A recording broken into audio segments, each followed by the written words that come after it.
সময়টা ১৯০৭ সাল। পরপর দুইবার ব্যর্থ হবার পর হরপ্রসাদ শাস্ত্রী আবারও হাজির হলেন নেপালে। এবার তিনি গেলেন নেপালের রাজদরবারে। সেখান থেকে নিয়ে আসলেন কিছু পুরাতন পুঁথি, যার উপরে লেখা ছিল চর্যাচর্য বিনিশ্চয়। ধারণা করা হয় এটি লেখা হয়েছিল ৯৫০ থেকে ১২০০ সালের মাঝামাঝি সময়। অত্যন্ত মূল্যবান এই পুঁথিটি লেখা হয়েছিল ১২.৫ ইঞ্চি বাই ১.৫ ইঞ্চি আকারের পাকানো তালপাতার উপর কালো কালিতে। প্রায় ২,৪৫০টি শব্দ দিয়ে আমরা এই চর্যাচর্য বিনিশ্চয় থেকে বাংলা ভাষার পুরাতন চেহারাটি খুঁজে পাওয়ার চেষ্টা করি। হ্যাঁ শিক্ষার্থীরা, এটি বাংলা সাহিত্যের প্রাচীনতম নিদর্শন।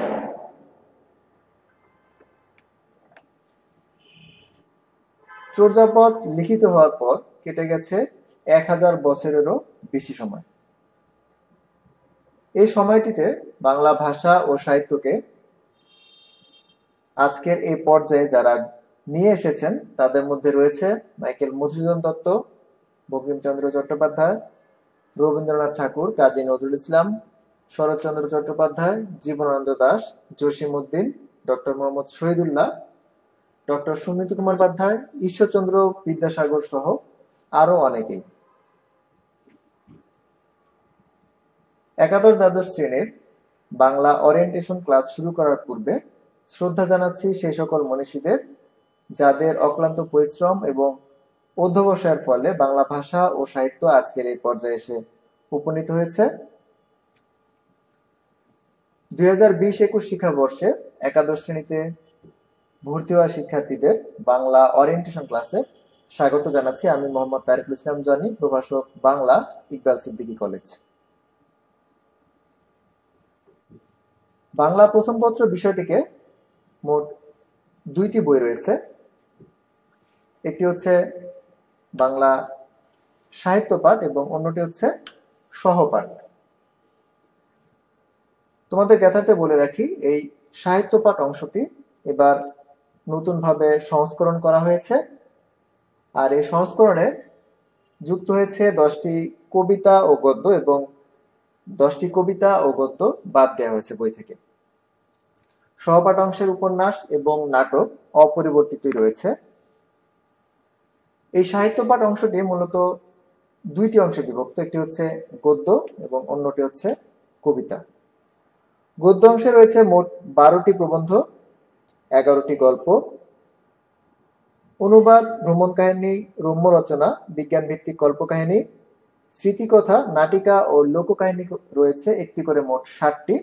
অর্থাৎ গদ্য অংশে যুক্ত হয়েছে মোট 30টি গল্প, প্রবন্ধ।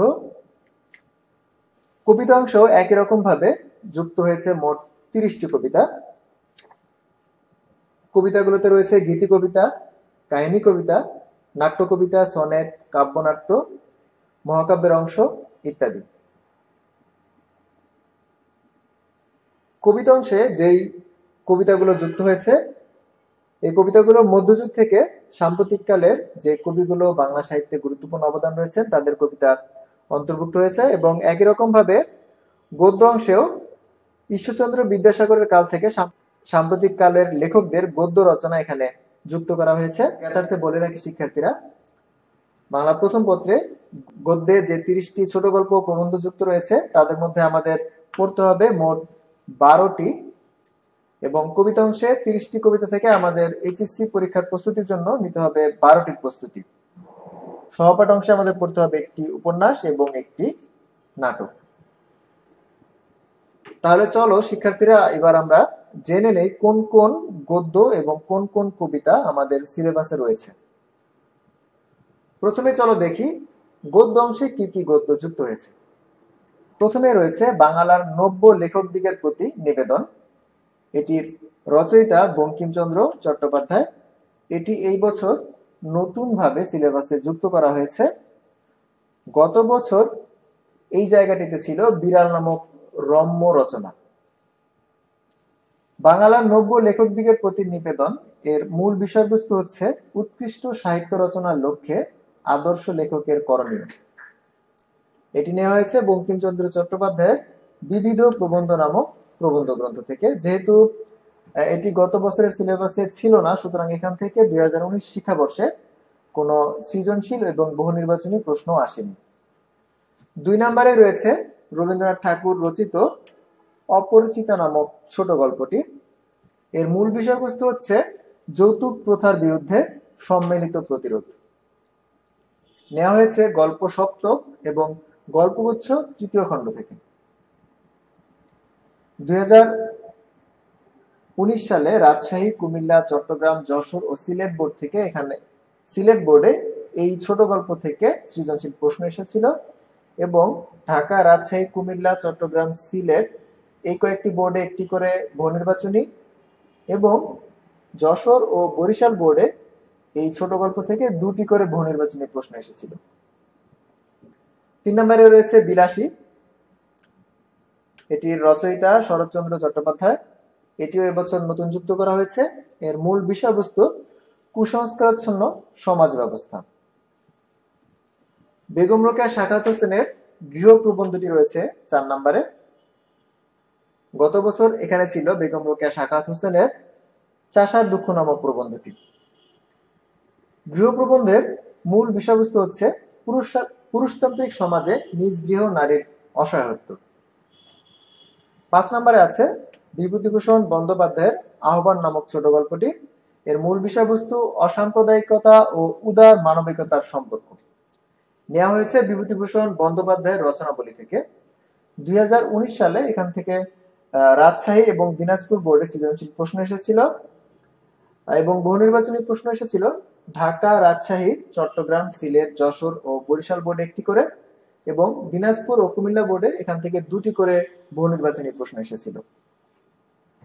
6 নম্বরে রয়েছে কাজী নজরুল ইসলাম রচিত আমার পথ প্রবন্ধটি। এর মূল বিষয়বস্তু হচ্ছে মানব মুক্তির লক্ষ্যে আমিত্বের শক্তিকে জাগ্রত করার প্রত্যয়। রুদ্র মঙ্গল প্রবন্ধ গ্রন্থ থেকে এই আমার পথ প্রবন্ধটি নেওয়া হয়েছে। ঢাকা, রাজশাহী, দিনাজপুর, যশোর ও বরিশাল প্রত্যেকটি বোর্ডে একটি করে বহু নির্বাচনী প্রশ্ন 2019 সালে এই প্রবন্ধ থেকে এসেছিল। 7 নম্বরে রয়েছে আবুল ফজল রচিত মানব কল্যাণ নামক প্রবন্ধটি। এর মূল বিষয়বস্তু মানব কল্যাণ ধারণাটির তাৎপর্য বিশ্লেষণ। নেওয়া হয়েছে আবুল ফজলের মানবতন্ত্র নামক প্রবন্ধ গ্রন্থ থেকে। পুরুষতান্ত্রিক সমাজের বিরুদ্ধে সংগ্রামী নারী এই বিষয়বস্তু নিয়ে মাসি পিসি ছোট গল্পটি রচিত, যার রচয়িতা মানিক বন্দ্যোপাধ্যায়। এটি নেওয়া হয়েছে পরিস্থিতি নামক গল্পগ্রন্থ থেকে।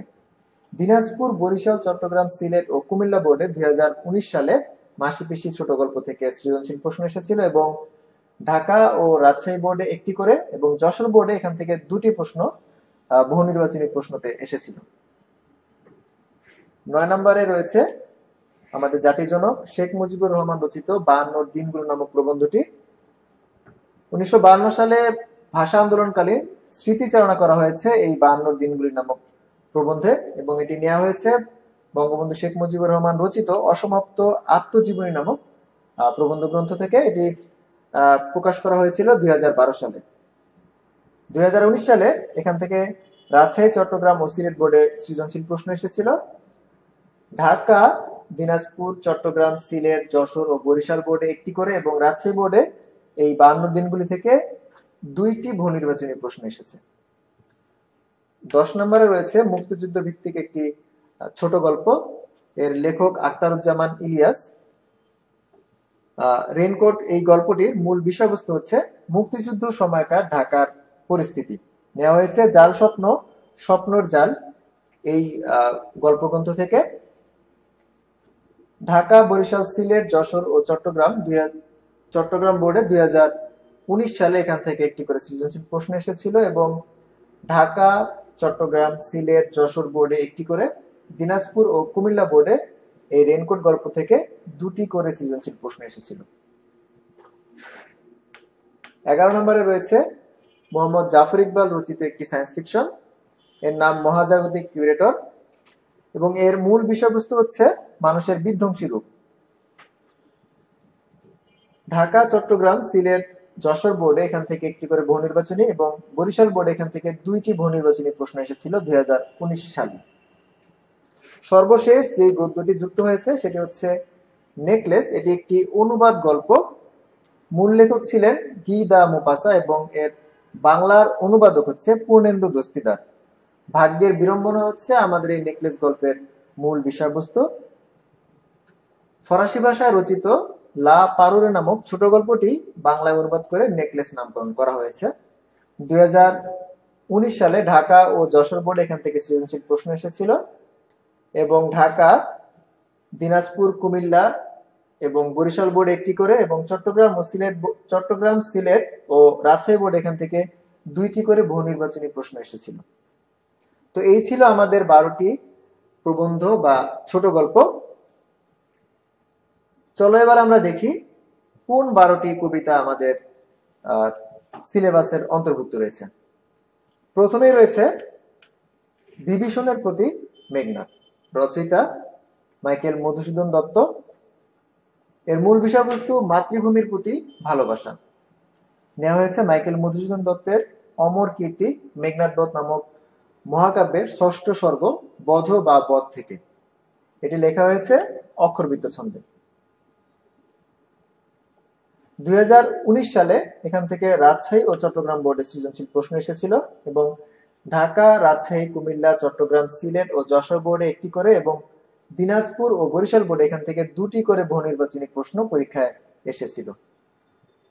2 নম্বরে রয়েছে সোনার তরী। এটি গত বছর ছিল না, সিলেবাসের অন্তর্ভুক্ত ছিল না। এখানে ছিল রবীন্দ্রনাথ ঠাকুরেরই ঐকতা নামক কবিতাটি। সোনার তরী কবিতার মূল বিষয়বস্তু মহাকালের কাছে মানুষের চিরায়ত অসহায়ত্ব ও কর্মফলের গুরুত্ব। নেওয়া হয়েছে সোনার তরী নামকটি কাব্যগ্রন্থ থেকে। এই কবিতাটির ছন্দ মাত্রাবৃত্ত। 3 নম্বরে রয়েছে কাজী নজরুল ইসলাম রচিত বিদ্রোহী কবিতাটি। গত বছর কাজী নজরুল ইসলামের সাম্যবাদী কবিতা ছিল আমাদের সিলেবাসের অন্তর্ভুক্ত। এবছর যুক্ত করা হয়েছে বিদ্রোহী কবিতাটি। ঔপনিবেশিক ভারতবর্ষে অত্যাচারী শাসক বর্গের বিরুদ্ধে কবির বিদ্রোহী সত্তার সগর্ব প্রকাশ এই বিদ্রোহী কবিতার মূল বিষয়বস্তু। কবিতাটি নেওয়া হয়েছে কাজী নজরুল ইসলামের প্রথম কাব্যগ্রন্থ অগ্নিবীণা থেকে এবং অগ্নিবীণার দ্বিতীয় কবিতাই হচ্ছে এই বিদ্রোহী। বিদ্রোহী কবিতাটি লেখা হয়েছে মাত্রাবৃত্ত ছন্দে। 4 নম্বরে যে কবিতাটি তোমাদের সিলেবাসে যুক্ত হয়েছে সেটি হচ্ছে জসিমউদ্দিনের প্রতিদান নামক কবিতাটি। এটি গত বছর ছিল না। তো এই প্রতিদান কবিতাটির মূল বিষয়বস্তু হচ্ছে প্রতিশোধ, প্রতিহিংসার বিপরীতে প্রীতিময় পরিবেশ সৃষ্টির আকাঙ্ক্ষা।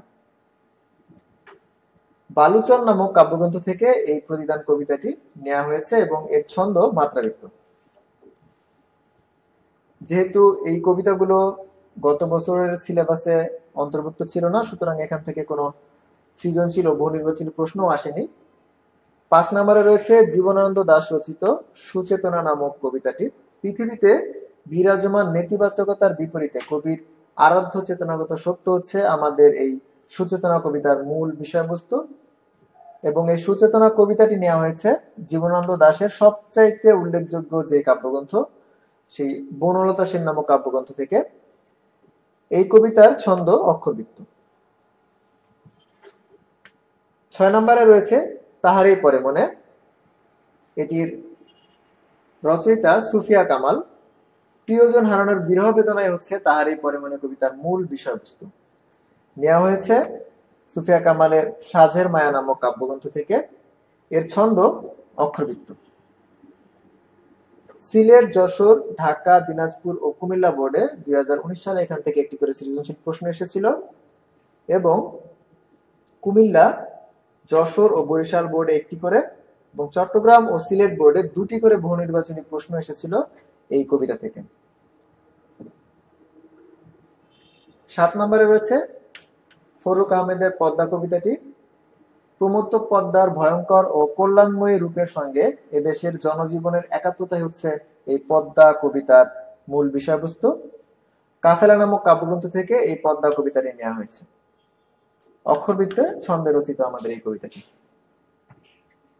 সুকান্ত ভট্টাচার্যের 18 বছর বয়স এই কবিতাটি রয়েছে সিলেবাসে 8 নম্বরে।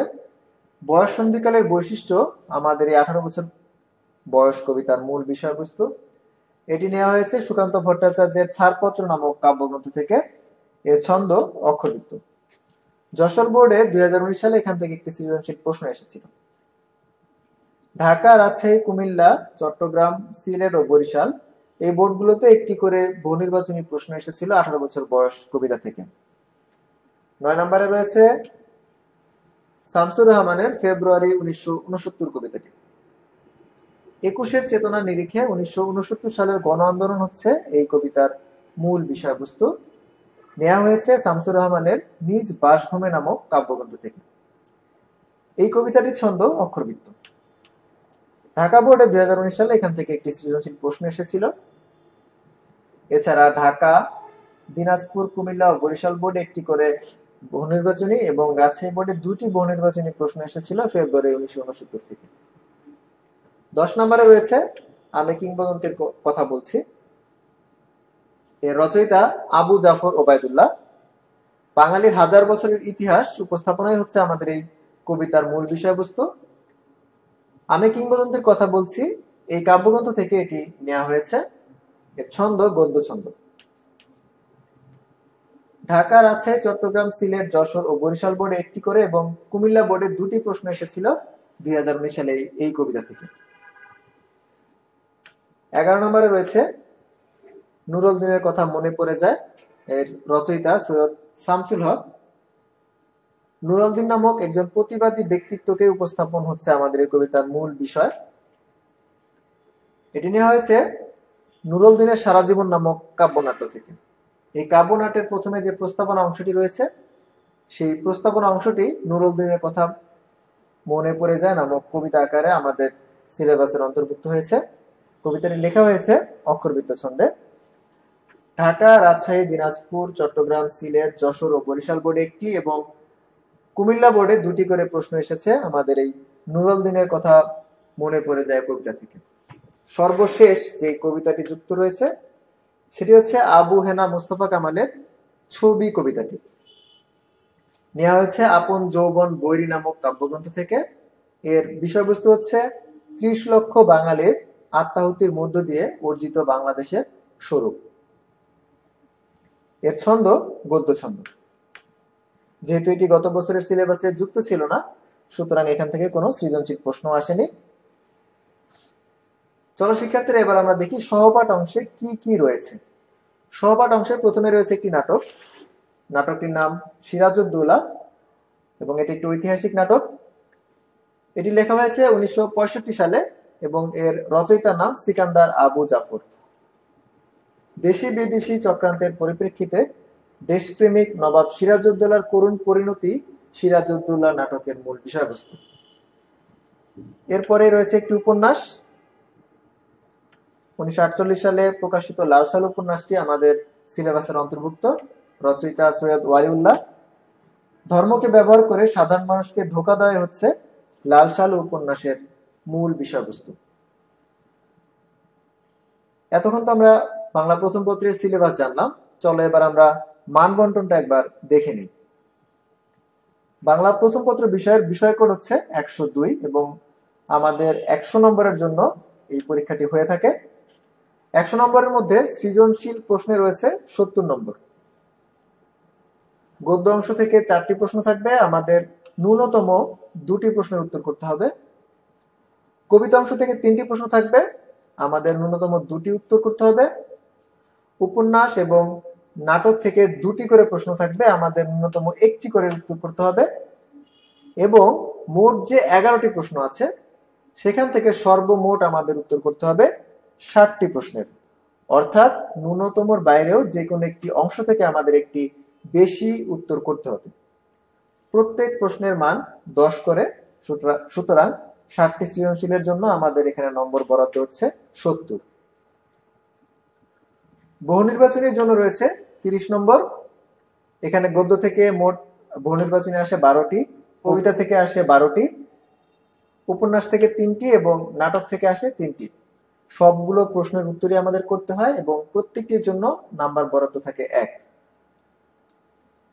এই যে 30টি বহুনির্বাচনী প্রশ্ন আসে, এখানে জ্ঞানমূলক থাকে মোট 40%, অর্থাৎ সংখ্যায় যদি আমরা বলি 12টি, অনুধাবন থাকে 30% অর্থাৎ 9টি, প্রয়োগমূলক থাকে 20% 6টি, এবং উচ্চতর দক্ষতা থাকে 10% অর্থাৎ 3টি থাকে উচ্চতর দক্ষতামূলক। বাংলা প্রথম পত্রের এই যে মানবন্টনটি, এটি পুরোপুরিভাবে এসএসসির মানবন্টনের মতো। এসএসসিতেও যেমন 7টি সৃজনশীলের জন্য 70 নম্বর এবং বহুনির্বাচনীতে থাকে 30 নম্বর, এখানেও ঠিক একই রকম ভাবে আমাদের সৃজনশীলের জন্য 70 এবং বহুনির্বাচনের জন্য 30 নম্বর বরাদ্দ থাকে। তো আশা করি এই অংশটি বুঝতে তোমাদের কোনো সমস্যা হয়নি। চলো এবারে আমরা চলে যাই বাংলা দ্বিতীয় পত্রের সিলেবাস এবং মানবন্টনে। প্রথমে বলে রাখি, এসএসসিতে তোমরা যেমন বাংলা দ্বিতীয় পত্র এবং প্রথম পত্র দুটি অংশে 30 নম্বরের জন্য বহুনির্বাচনী প্রশ্নের উত্তর করে এসেছ, এইচএসসিতে কিন্তু বাংলা দ্বিতীয় পত্রে কোনো বহুনির্বাচনী নেই। এখানে রয়েছে 30 নম্বরের লিখিত ব্যাকরণ অংশ, এবং নির্মিত অংশের জন্য এখানে বরাদ্দকৃত নম্বর হচ্ছে 70।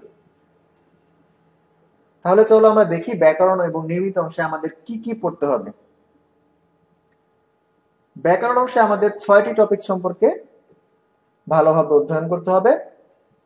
1 নম্বর হচ্ছে বাংলা উচ্চারণের নিয়ম, 2 নম্বর হচ্ছে বাংলা বানানের নিয়ম, বাংলা ভাষায় ব্যাকরণিক শব্দ শ্রেণী, নবম দশম শ্রেণীতে আমরা এটিকে পদ প্রকরণ নামে পড়েছিলাম। 4 নম্বর অংশে রূপতত্ত্ব বা শব্দতত্ত্ব থেকে রয়েছে উপসর্গ, প্রত্যয় এবং সমাস। 5 নম্বরে বাক্যতত্ত্ব থেকে প্রশ্ন আসে, এবং 6 নম্বরে থাকে বাংলা ভাষার অপপ্রয়োগ ও শুদ্ধ প্রয়োগ। প্রত্যেকটি অংশের জন্যই পরীক্ষায় 5 নম্বর করে বরাদ্দ থাকে, অর্থাৎ 6টি অংশের জন্য রয়েছে 30 নম্বর। নির্মিত অংশে আমাদের যেগুলো পড়তে হবে সেটি হচ্ছে পারিভাষিক শব্দ ও অনুবাদ, দিনলিপি, অভিজ্ঞতা বর্ণন, ভাষণ ও প্রতিবেদন। 9 নম্বর অংশে আমাদের পড়তে হবে বৈদ্যুতিন চিঠি ও খুদে বার্তা এবং পত্র। 10 নম্বর অংশে রয়েছে সারাংশ, সারমর্ম, সারসংক্ষেপ এবং ভাব সম্প্রসারণ। এরপরে রয়েছে 11 নম্বর অংশে সংলাপ ও খুদে গল্প, এবং সর্বশেষ 12 নম্বর অংশে রয়েছে প্রবন্ধ রচনা। তাহলে চলো শিক্ষার্থীরা আমরা এবার দেখি পরীক্ষায় কিভাবে এখান থেকে প্রশ্ন আসে এবং কিভাবে আমরা প্রস্তুতি নিলে এখান থেকে খুব সহজে A+ পেতে পারি। বাংলা দ্বিতীয় পত্রে আমাদের বিষয়কোড হচ্ছে 102। ব্যাকরণ অংশে যে 30 নম্বর বরাদ্দ থাকে তার একটি নমুনা এখানে উপস্থাপন করা হয়েছে। আমি আগেই বলেছিলাম প্রত্যেক অংশের জন্য নম্বর বরাদ্দ থাকে 5। প্রথমেই থাকবে বাংলা উচ্চারণের নিয়ম থেকে প্রশ্ন। ক নম্বর অপশনে থাকবে ধ্বনি, যে কোনো একটি ধ্বনি উচ্চারণের 5টি নিয়ম, এবং এর অথবা হিসেবে থাকবে 8টি শব্দ। যে কোনো 5টি শব্দের উচ্চারণ আমাদের লিখতে হবে। এখন আমরা যদি এখান থেকে 15 নম্বর পেতে চাই, তাহলে হয় সবগুলি ধ্বনি উচ্চারণের নিয়ম আমাদের ভালোভাবে প্রস্তুতি নিতে হবে, অথবা আমি যদি সবগুলো শব্দের উচ্চারণ জেনে রাখি তাহলে কিন্তু আমি এখান থেকে 5-এ 5 পেতে পারি। কিন্তু তোমাদেরকে বলে রাখি যে এইচএসসি পরীক্ষায় কিন্তু শেষ কথা নয়, ইউনিভার্সিটি অ্যাডমিশন টেস্টেও কিন্তু এখান থেকে প্রশ্ন আসে। সুতরাং সবগুলো অংশ সম্পর্কে আমাদের ভালো ধারণা এবং ভালো জ্ঞান থাকতে হবে, অন্যথায় বিশ্ববিদ্যালয়ে ভর্তি পরীক্ষায় কিন্তু আমরা অনেক পিছিয়ে পড়ব। সুতরাং তোমাদেরকে বলে রাখি যে পরীক্ষার প্রস্তুতি হয়তো বা একটি অংশ আমরা খুব ভালোভাবে নিতে পারি, কিন্তু আরেকটি অংশ কিন্তু আমরা কখনোই ছেড়ে দেব না। তো যাই হোক, 2 নম্বর অংশে প্রথমেই ক নম্বরে থাকবে বাংলা বানানের নিয়ম, এবং খ নম্বরে অথবা হিসেবে থাকবে 8টি অশুদ্ধ বানান, যেখান থেকে 5টি বানান আমাদের শুদ্ধ করে লিখতে হবে।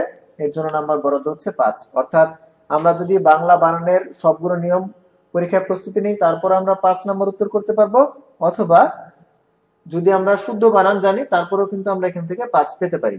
যে কোনো একটি অংশ খুব ভালোভাবে পড়লেই হবে। 3 নম্বরে প্রশ্ন আসে ব্যাকরণিক শব্দ শ্রেণী থেকে। ক নম্বরে সাধারণত সংজ্ঞা এবং শ্রেণী বিভাগ সম্পর্কে একটি সংজ্ঞামূলক প্রশ্ন থাকে, এবং এর অথবা হিসেবে 8টি বাক্য থাকে। যে কোনো 5টি বাক্যে বাক্য থেকে আমাদের ব্যাকরণিক শব্দ শ্রেণী নির্ণয় করতে হয়, অথবা এই অথবা অংশ থেকে একটি অনুচ্ছেদ দেয়া থাকে, অনুচ্ছেদে কিছু কিছু শব্দের নিচে আন্ডারলাইন করা থাকে, সেই আন্ডারলাইনকৃত শব্দগুলো কোন ধরনের ব্যাকরণিক শব্দ শ্রেণী সেগুলো আমাদের নির্ণয় করা লাগে। তো এখান থেকেও যদি আমরা সবগুলো সংজ্ঞা জেনে রাখি তাহলে আমরা 5-এর উত্তর করতে পারবো, অথবা আমি যদি ব্যাকরণিক শব্দ শ্রেণী খুব ভালোভাবে নির্ণয় করি তাহলে কিন্তু আমি এখান থেকে 5 নম্বর উত্তর করতে পারবো। 4 নম্বরের কতে থাকে উপসর্গ প্রত্যয় এবং সমাস থেকে একটি সংজ্ঞামূলক প্রশ্ন, এবং খতে উপসর্গ প্রত্যয় এবং সমাস থেকে ব্যাস বাক্য সহ সমাস নির্ণয় এরকম একটি প্রশ্ন এসে থাকে। তবে তোমাদের এখানে বলে রাখি, উপসর্গ প্রত্যয় এবং সমাস সবগুলো অংশই কিন্তু ইউনিভার্সিটি ভর্তি পরীক্ষার জন্য খুবই গুরুত্বপূর্ণ, তাই এখান থেকে 3টি অংশেরই প্রস্তুতি নিয়ে রাখা ভালো। এর জন্য নাম্বার বরাদ্দ হচ্ছে 5। 5-এর কতে বাক্য থেকে একটি সংজ্ঞা অথবা গঠনগত কোনো বৈশিষ্ট্য এই জাতীয় একটি প্রশ্ন আসে, এবং খতে অথবা হিসেবে থাকে নির্দেশ অনুসারে 5টি বাক্য রূপান্তর করতে হয় আমাদের। তো এখান থেকে একই রকম ভাবে আমরা যদি সবগুলো বাক্যের সংজ্ঞা এবং শ্রেণীবিভাগ জেনে রাখি তাহলে আমরা এখান থেকে 5 নম্বরের জন্য উত্তর করতে পারবো, অথবা আমরা যদি বাক্য পরিবর্তন এই অংশটি খুব ভালোভাবে পড়ি তারপরেও কিন্তু আমি এখান থেকে 5 নম্বর উত্তর করতে পারবো। সর্বশেষ ব্যাকরণের 6 নম্বর অংশ থেকে প্রথমে আসে বাক্য শুদ্ধিকরণ। এখান থেকে 8টি বাক্য ভুল দেয়া থাকে, আমাদের যে কোনো 5টি বাক্য শুদ্ধ করে লিখতে হয়, এবং এর অথবা হিসেবে থাকে একটি অনুচ্ছেদ। এই অনুচ্ছেদের মধ্যে কিছু ভুল দেয়া থাকে, অপপ্রয়োগ থাকে, সেগুলো আমাদের শুদ্ধ করে লিখতে হয়। যে কোনো একটি অংশ আমাদের উত্তর করতে হবে এবং এর জন্য নাম্বার বরাদ্দ হচ্ছে 5। এই ছিল আমাদের ব্যাকরণের জন্য 30 নম্বরের বরাদ্দ। এরপরে রয়েছে নির্মিত অংশ। নির্মিত অংশের প্রথমে যে অংশটি থাকে সেটি হচ্ছে পারিভাষিক শব্দ। পরীক্ষায় 15টি পারিভাষিক শব্দ দেওয়া থাকে, যে কোনো 10টি শব্দের পারিভাষিক রূপ আমাদের লিখতে হয়, অথবা এখান থেকে থাকে ইংরেজি একটি অনুচ্ছেদ দেওয়া থাকে যেটি বাংলায় আমাদের লিখতে হয়। তো যে কোনো একটি অংশ যদি আমরা পরীক্ষা ভালোভাবে প্রস্তুতি নেই আমরা কিন্তু এখান থেকে 10 নম্বর পেতে পারি। 8-এর কতে দিনলিপি অথবা অভিজ্ঞতা বর্ণন থেকে একটি প্রশ্ন আসে, এবং খতে ভাষণ এবং প্রতিবেদন থেকে একটি প্রশ্ন আসে। সুতরাং আমরা যদি দিনলিপি এবং অভিজ্ঞতা বর্ণন খুব ভালোভাবে পড়ি তাহলে আমরা এখান থেকে 10 নম্বর উত্তর করতে পারবো, অথবা আমরা যদি ভাষণ এবং প্রতিবেদনের প্রস্তুতি নিই তারপরেও কিন্তু আমরা এখান থেকে একটি প্রশ্নের উত্তর করতে পারবো। 9 নম্বরের কতে থাকে খুদে বার্তা এবং বৈদ্যুতিন চিঠি থেকে একটি প্রশ্ন, এবং খতে পত্র এবং আবেদন পত্র এই দুটি অংশ থেকে যে কোনো একটি প্রশ্ন আসে।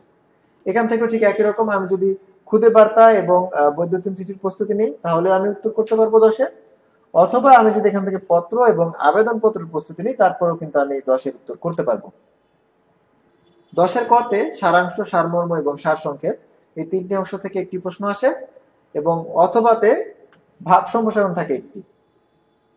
আমি যদি খুব ভালোভাবে ভাব সম্প্রসারণের প্রস্তুতিগুলো নেই তাহলে আমি 10-এর উত্তর করতে পারবো, অথবা সারাংশ, সারমর্ম বা সার সংক্ষেপের প্রস্তুতি নিতে হবে আমাকে। 11-এর কতে থাকবে একটি সংলাপ রচনা, এবং খতে খুদে গল্প আসবে। যে কোনো একটি অংশের প্রস্তুতি আমরা নিলেই এখান থেকেও আমরা 10-এর উত্তর করতে পারবো। সর্বশেষ নির্মিত অংশ থেকে যেই প্রশ্নটি এসে থাকে সেটি হচ্ছে প্রবন্ধ রচনা। এখান থেকে 5টি প্রবন্ধ আসে, যে কোনো একটি প্রবন্ধ আমাদের পরীক্ষার খাতায় উত্তর করতে হয়, এবং এর জন্য নাম্বার বরাদ্দ হচ্ছে 20। সবচাইতে বেশি নম্বর বরাদ্দ থাকে আমাদের এই প্রবন্ধ অংশে। সুতরাং আমরা যদি অবহেলা করে কোন রকম ভাবে পৃষ্ঠা ভরে এই প্রবন্ধ অংশটি উত্তর করতে চাই আমরা কিন্তু এখান থেকে ভালো নম্বর তুলতে পারবো না, এবং এই 20 নম্বর যদি আমরা ভালোভাবে উত্তর করতে না পারি বাংলা দ্বিতীয় পত্রে কিন্তু আমাদের A+ পাওয়া অনেক কষ্টকর হবে। এখন যে প্রশ্নটি আমাদের সামনে আসে যে বাংলা দ্বিতীয় পত্রের জন্য আমরা কোন ব্যাকরণ বইটি অনুসরণ করব। যেহেতু বাংলা দ্বিতীয় পত্রের জন্য আমাদের নির্ধারিত কোনো বোর্ড বই নেই, সুতরাং বাজারে অনেক রাইটারের অনেক ধরনের বই রয়েছে, যেমন ডক্টর মাহবুবুল হকের একটি বই রয়েছে, হায়াত মাহমুদ এবং ডক্টর মোহাম্মদ আমিনের বই রয়েছে, তারপরে দি অ্যাটলাস প্রকাশনীর ভাষা শিক্ষা বই রয়েছে, সৌমিত্র শেখর স্যারের বই রয়েছে, অথবা ডক্টর বিশ্বজিৎ ঘোষ স্যারের বই রয়েছে। তো এই বইগুলো থেকে যে কোনো একটি বই কিনে আমরা বাংলা দ্বিতীয় পত্রের প্রস্তুতি নিতে পারবো। তো যে কোনো একটি বই আমরা অনুসরণ করতে চেষ্টা করব, সাথে সাথে লিখিত অংশের জন্য যদি সম্ভব হয় আমরা অন্য একটি বইয়েরও কিন্তু সহযোগিতা নিতে পারবো। বাংলা প্রথম এবং দ্বিতীয় পত্র যেই বইগুলো রয়েছে, বইগুলো বাংলা একাডেমি প্রণীত সর্বশেষ বানান নীতি অনুযায়ী কিন্তু লিখিত হয়েছে, এবং বাংলা প্রথম পত্রের অংশে যে গল্পগুলো রয়েছে সেখানে কিছু শিখন ফল রয়েছে। আমরা যখন এই অংশগুলো পড়বো, শিখন ফলগুলো যদি আমরা ভালোভাবে বুঝতে পারি তাহলে সৃজনশীল প্রশ্ন করা আমাদের জন্য অনেক সহজ হয়ে দাঁড়াবে।